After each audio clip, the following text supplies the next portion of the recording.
Hi guys, back to work. So we're working with babies right now and brain training for infants and toddlers.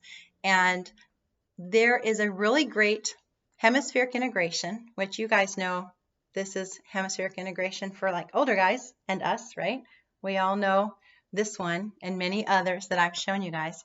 But when you're talking with little guys, we're starting those games with them. And so we all remember patty cake, baker's man, right? That's hemispheric integration.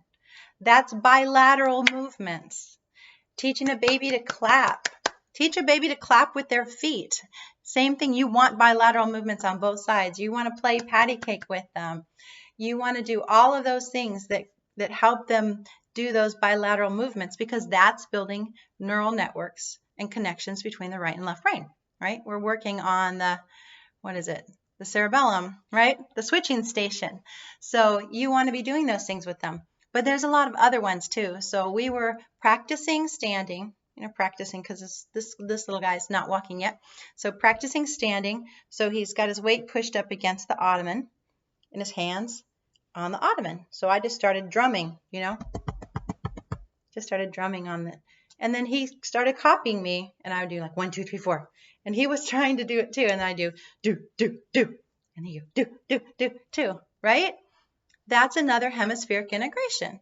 So that's building neural networks. That is doing, you could do the same thing when they're in their high chair and just teach them how to drum a little bit on it, because that movement itself is building neural networks in the brain. Hemispheric integration for infants and toddlers is really natural. It's really natural fun play, patty cake, clapping, drumming, all of those little early motions that lead to crawling. That's the Mac Daddy, right? It's almost like the cross crawl. Crawling is one of the best hemispheric integration exercises. There was an old wives' tale way back when.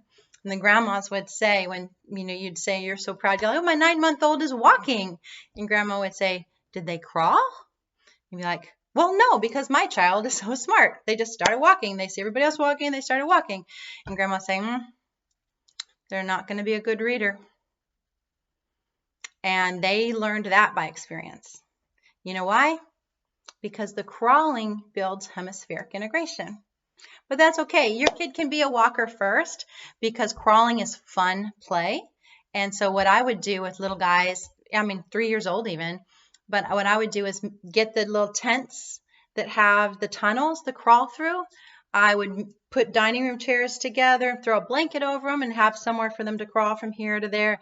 You could get, like an old refrigerator box and have them crawl back and forth through. You can do all kinds of crawling games where you're pretending to be different animals. Your baby doesn't have to crawl.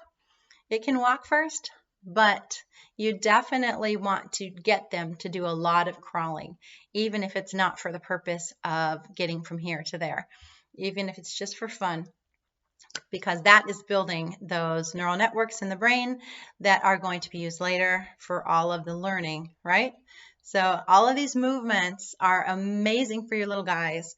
So keep up the good work, guys.